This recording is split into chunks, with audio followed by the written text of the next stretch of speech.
Ta-da! That's the T. So the T was up there going to the toilet, to the shower.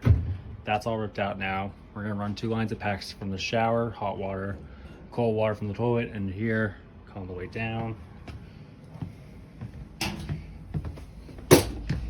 into the basement. And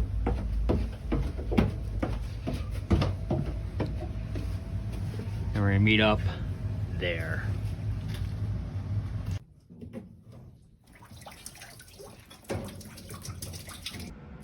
And here we have the final result. So you can see the new PEX coming up. There's a T up there now, new PEX line going to the toilet, and then the new hot water line, and the new cold water line for the shower. So that's all PEX now. All cleaned up, all looks great. And then the PEX comes down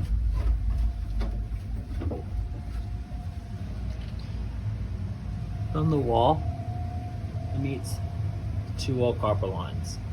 And that's it. All the copper now is ripped out of our upstairs, and that's just the basement that's left.